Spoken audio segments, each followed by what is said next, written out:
All right, my next guest picked up a round one RNC victory this past weekend at UFC 266, and of course is the Tarantula, Jalin Turner on the show. Jalin, how are you? Doing pretty good. How about yourself? I'm doing fantastic, man, but definitely not as good as you, especially after beating a tough opponent, one that had never lost before. You gave him his first L, so that's got to make you feel pretty good, right? I mean, tell me what your emotions are like after getting that win. I felt really good. I was hyped about it. I love fighting undefeated fighters. Like I love being the first to take that L. There's no other feeling like that. It's like taking somebody's virginity. Does that give you more confidence? I mean, I got to imagine now 3 wins in a row, your confidence has got to be at an all-time high. But when you go in there and you beat a fighter that, has been on the streak, that's never lost as a professional mixed martial artist, that's got to add to your level of confidence. Yeah, it always does. But I think a lot of people get caught up in that undefeated hype too, like seeing like, oh, they haven't lost, and I have a few losses, so like people just they start overlooking you, and um, undefeated doesn't mean much unless you're Khabib or John Jones, technically. Yeah, okay, fair enough. Now, in the first round, DC was saying, how you've evolved your skill set, especially after that beautiful takedown that you had. Do you feel like that has been kind of like the one thing missing to add to your game to bring you to that next level? Is that the one thing you can point towards to show your evolution as a mixed martial artist? Without a doubt, a lot of wrestling. Just wrestling was just a big missing piece. Like I love wrestling; like, it's one of my favorite arts. But I just never gravitated to like a strong coach, or stay connected with a really good coach. Like I'd always like be hit or miss, and some coaches are really busy. So I think I'm gonna have a good solid coach in my coach Ozzy, and keep it consistent, and it's gonna elevate my game, and I'm gonna be unstoppable from there. You mentioned your coach Ozzy. Is this someone that you've already had on your team, or did you bring him in when you wanted to improve the wrestling? So I met Ozzy like 6 years ago at Jackson Link Academy. He was one of the first 55ers I ever trained with that took me down, kept me on my back. I could not get up, and I was just amazed. And I was like, how the hell, like, how did that happen? So I just always like picked his brain and tried to train with him as much as I could. Even back then, I was an amateur, and yeah, we always would like just comment, talk to him, kept in contact over the years. Like, hey, like when we're gonna train, like we need to train, we need to work. He came out for this training camp, brushed up my game. Man, he like just blew my mind with the techniques that he showed. It was so detailed. Everything was just amazing. Like it was only for a week, and I feel like I improved so much in that 1 week. So I can only imagine, spending a couple months with him, spending, the next couple years with this man is gonna just shoot my game through the roof. Yeah, it's definitely scary for the rest of the division. Tell me your game plan going into this fight. Did you have a game plan where you wanted to showcase your wrestling, or are you just gonna kind of go in there and do your thing? Yeah, I did want to grapple. That was like something I really wanted to work on, but I never like one of the things I couldn't like get comfortable with, which is like really odd, was like shooting in on a southpaw stance. I had a couple like slick takedowns from there, but I just didn't like feel anything was like just concrete set. Like, oh, I'm gonna execute this. So when I just caught that kick, and I was like, oh, it's my opportunity. Let me take him down. And I took him down, and I felt good. I felt strong. Side control, I felt strong against him. Um, he tried to buck one time in our bridge, and I was like, oh, okay. I was like, you're staying here if I want you to stay here. When we stood up from, I grabbed the fence, and I let him stand up, and I was like, oh shit. And then I just took opportunity, and I threw a body kick to the liver, just right off the bat. And that was like the start of the end, because like I seen like he was hurt, but I wasn't like completely sure. And I seen him start like trying to like kind of wincing and kind of backing up, and I was like, oh yeah, I got him. So I threw another kick to the body, and then I threw a punch to the body. And after that, I was like, okay, I got him. He's a deer in the headlights now. I'm smelling blood. I'm a shark. There's blood in the water. I just started putting it on. I just started laying it on, more body shots. He started stepping away. I threw the hook to the body. I hit his elbow, kind of grazed his solar plexus a little bit. Then I came upstairs, and I was like, oh yeah, he's hurt. Put on the onslaught on the ground and pound. He threw up the up kick. I didn't like that. Pass. He gave me his back, and I was like, I see the neck. Put the rear naked choke on.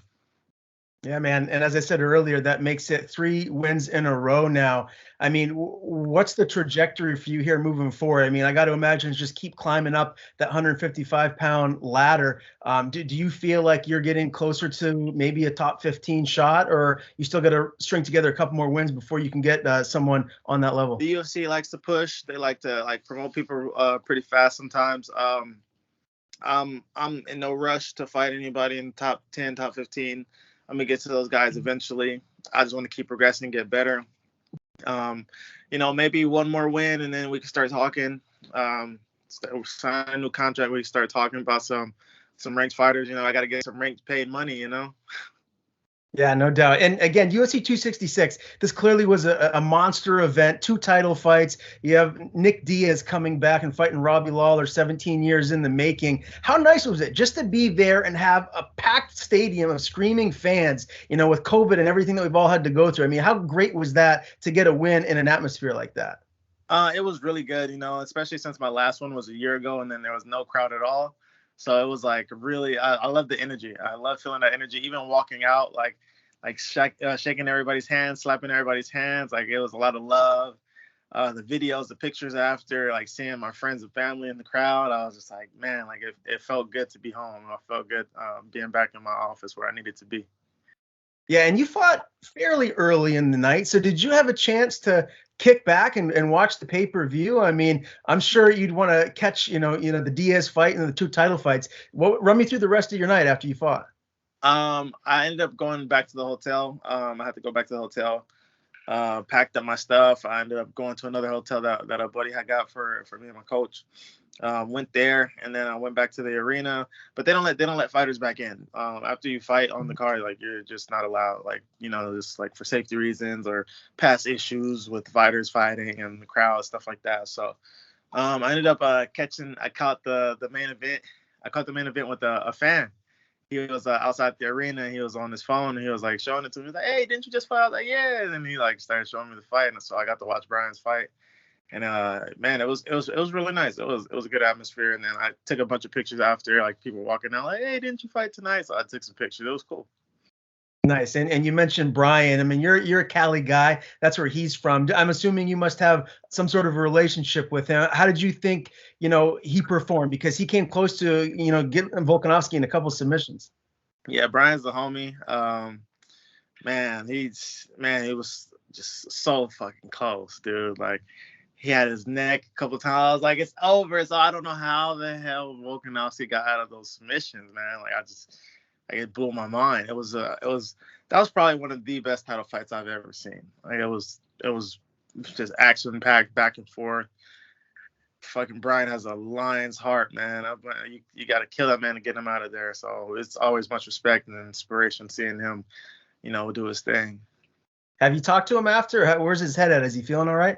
Yeah, I haven't talked to him. I sent him a message, and I'm just letting him just like be him, do his thing. I know it's like always bittersweet losing, coming, and especially coming that close to gold. So yeah.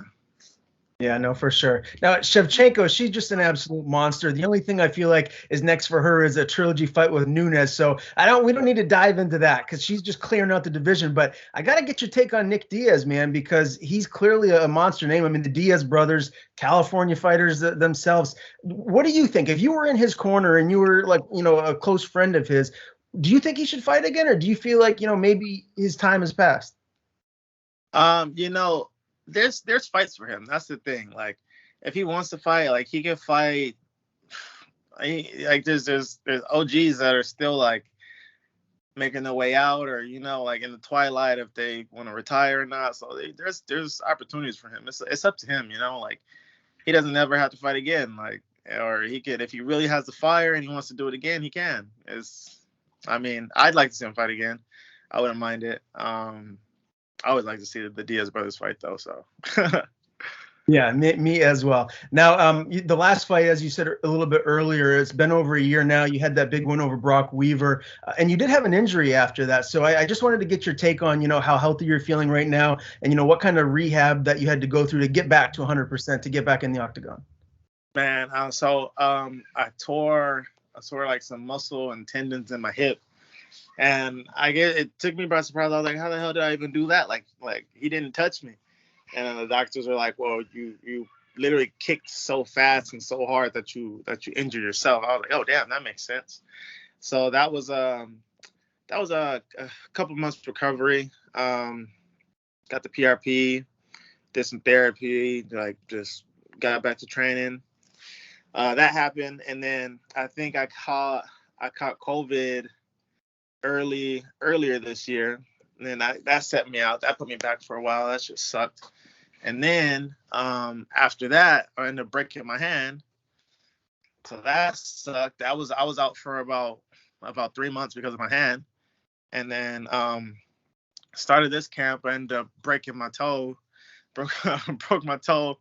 And I was like, man, like can I catch a break? Like, can I catch a break? Like, it was just so much going on, and I ended up hurting my knee. I was just like, there's just so much. I was just like, and then I just got to a point in my mind where I was like, you know what? I'm gonna just face all this adversity. It's gonna pay off. I got to make it worth it. So, yeah, I'm here, made it, got the first round finished, and I'm reaping my rewards. Man, you have been through an awful lot. How healthy are you feeling right now? Like, do you feel if the right short notice fight came about that you want to jump in there, or you want a little time off? Honestly, I wanted another turnaround, but man, like I hadn't cut weight in a year, so that weight cut was a little rough. The last couple pounds were sticking, and I was in such a long training camp. Like we booked this fight like 3 months out, so it was a long training camp, a long road. I don't even know if like post fight, I had all the hype. I felt good, felt great. I wanted to fight right away. Being back home, being with my kids, being with my dogs, hanging out. I'm enjoying it right now. So I'm not in the rush to fight again. I don't even think I woke up at 181 right now, so I don't even think I'm gonna make 55 on short notice anytime soon. But if they throw me on something in December, I might see what I'll fees out of that. I'll still be down. January, I know they're putting on January 22nd. I love fighting in January. That's another one I could do. February, I'm good with February. March, whenever. I'm glad you mentioned the weight, because I was going to ask you, man, you're a huge lightweight. I mean, I don't even know how you make 155. What's the biggest that you get? Like, if you get outside of camp and you're just going to eat a little bit and you're going to take some time away from training, like, how big do you get? Well, let's put it this way. I've been eating whatever I've wanted since Saturday, and I'm only 181. Okay. The biggest I ever touched, most I ever touched on the scale or seen on the scale was 190, 193. That was the biggest I ever got. But that was like locked down. I wasn't doing anything, sitting on my ass, playing Call of Duty all day, eating, doing nothing, I don't ever really go past 185 or 180. Like, I'm usually like 180. And then as soon as camp starts and I'm training like 3 times a day, I go down to 175. So it's like, everybody's like, you might as well fight at welterweight. I'm like, I'm not going to lose 5 pounds and then fight dudes that are like 25 pounds heavier than me. Yeah, no, that definitely makes sense. So you're clearly keeping the body fat percentage nice and low, because there's none on you, so you're in the right weight class. That makes a lot of sense. I did want to ask you too, just about the division in general. I mean, we're gonna have that title fight. I don't think there's a date just yet, but Oliveira and Poirier. Who do you see winning that one? Poirier. DP, huh? Yeah, he's going to walk through Oliveira. That's how it is. Like, I don't see Oliveira winning that fight anyway. He could catch him with a submission, but that's still, I think that's highly unlikely. Poirier is too much of a dog for Oliveira. Oliveira's, he's always been up and down like his entire career. I don't see him beating Poirier. I just don't see where he does it. But if he does, that'd be amazing. Who do you think would be Dustin's toughest challenge in the division, aside from you? Obviously. I was gonna say that, but Islam. If it's not me, it's Islam. Okay. All right. Well, one thing's for certain, the UFC lightweight division is stacked top to bottom. There's just so many killers there. Last question for me. I mean, you already talked about, time frame when we can expect to see you back in there. Is there a name? Is there anyone that you'd like to get in there with, or does it not really matter? It never really matters to me. Like, I'm I fought Vicente Luque on 2 weeks' notice. Like I really don't care. But at this point in my career, I do have to take smarter fights. So if it's the right fight, it don't like right fight, right name, right payday. I'll fight whoever the fuck they want to put in front of me. All right, I love it, Jalin. Awesome interviewing you for the first time, man. Before I let you go, I want to give you the floor. Tell people where to follow you on social media. If you have anyone to thank, the floor is yours. The Tarantula MMA on Instagram, Twitter is Jalin Turner, Facebook Jalin Turner. Shout out to my team, shout out to Ruka, everybody that supports me, Jason House, my mom, my sisters, my coaches, man, everybody. And thank you for the interview.